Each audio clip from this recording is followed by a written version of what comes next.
So what is the definition of a recession, and are we in one? And that's the big question. The Biden administration is starting to come up with creative names to otherwise make people believe that we're not in a recession. And really, we have two negative GDP quarters, and historically, that puts us in what's called a recession.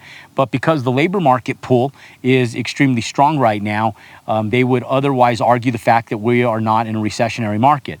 Now, I'll tell you guys that we are in a historical recessionary market, but the Biden administration doesn't want people to believe that because it's bad for the administration. And so understand that there's politics. And it's funny as you watch things, as life evolves and you watch things over the course of time, it's funny how each party kind of presents different ploys of what's happening in different terms to try to make the American people feel at ease with what's happening in reality, right? So what happens to like this real estate that's behind us that I'm building, and we have students building and other people are building? Do these people just go by the wayside? Do we land up losing the value of this real estate? Well, I was just on the computer this morning. I was dealing with some people over in the San Francisco Bay Area, and I was talking to them about how we underwrite our projects. And one of the big things that I did is I told them, okay, we're going to go out and we're going to find out where the economic development is going for the entire city. Then we're going to go in and we're going to figure out where the brokers are selling to new developers, new builders. And then we're going to take that and we're going to reverse it. We're not even going to look at the comps from today. We're going to look at them abbreviatedly to see what things are selling for right now. Then we're going to reverse that back to 2017, 18, and 19, and look at the numbers from those 3 years and see how they evolved, the growth of pricing evolved from 2017, 18, 19, and ultimately underwrite the project at a 2019 number, and then maybe just inflate it slightly to account only for the inflated material costs that are hitting the market right now.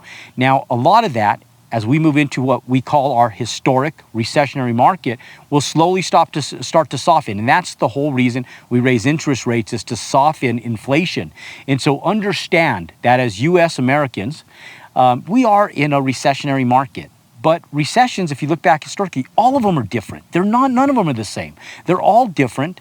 But the Biden administration wants to make people believe, I don't want to beat up the Biden administration. I'm just trying to tell you guys the truth of the matter of how politicians and politics play a ploy in what's in mainstream media. And so I'm telling you guys this to watch out and be careful what's in mainstream media, because I want to be very transparent. It doesn't have anything to do with Republican. It doesn't have anything to do with Democrat. It doesn't have anything to do with Trump or Biden. It doesn't have anything to do with it. What it has to do with is you, your economic standpoint, your economic stability, and more so, your ability to make profits in this crazy market.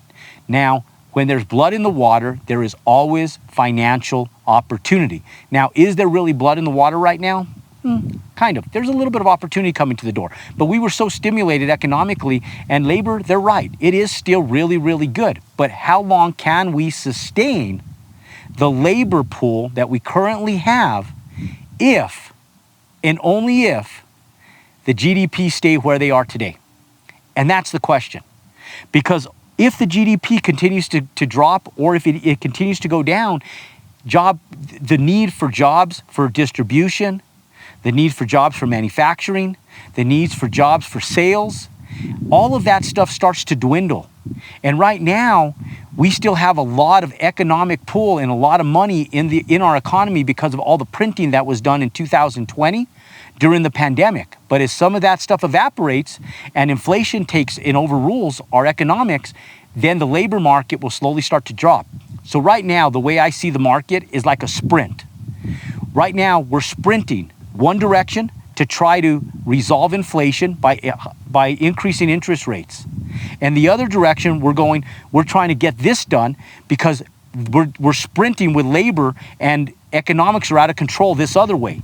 And so we have to bring these into a parallel. And if we don't do it simultaneously, what's going to happen is labor market's also going to drop.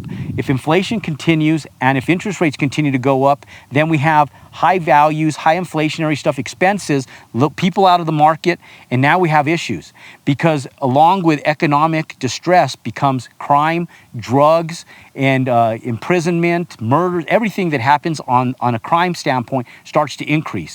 So we're in a sprint right now to try to fix our economics, bring down inflation, Then we can start settling interest rates, and at the same time, try to do it before the labor market gets hit. And so that's the sprint right now, ladies and gentlemen, is we do not want to affect the labor market. And if we do, then we're truly in a hard recession. And so we're in a sprint right now to fix our economics before the labor market gets hit. And so my question to you guys is, how are you sitting economically to prevent yourself from being in a compromising position? We've had so much inflation, ladies and gentlemen. We had builders that were building these homes, and each and every single one of them were making over $200,000 building these very homes. Now, if you go back to any video I've ever recorded, you'll never hear me quote that number.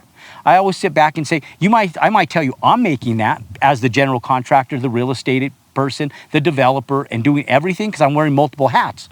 Now, the average person can't do that on a regular basis. So I always say you can make $80,000 to $100,000 building a single family home like that. And the reason I quote those numbers is because those are recessionary numbers. Because I know that even in a compressed market, I underwrite and you follow my guidance, we can teach you how to make $80,000 to $100,000 even in a compressed recessionary market, in spite of the labor market being bad, in spite of inflation, in spite of interest rates. We'll show you how to sell them, position yourself for success. So ladies and gentlemen, as an investor, how do you position yourself to succeed? By taking advantage of the blood in the water, or creating your own opportunities. Ladies and gentlemen, we buy land, we build houses. We did it all the way through 2008. I started doing this in the recessionary period back in the late 90s when we were in a recession there too. This is our third recession, ladies and gentlemen. And I'll sit back and I'll tell you guys, is my business model absolutely perfect? No, but it works, and it works well. And in spite of what Biden's selling on mainstream media and the whole administration is selling on mainstream media, and in spite of what our politics are selling you guys every time you click and turn on that remote, on Fox, CNBC, ABC, or whatever network you're watching, I will show you guys exactly what we're doing, how we're facilitating everything that's happening in the market. Click below, join our movement, and I look forward to seeing you next time. Don't forget, compound your success.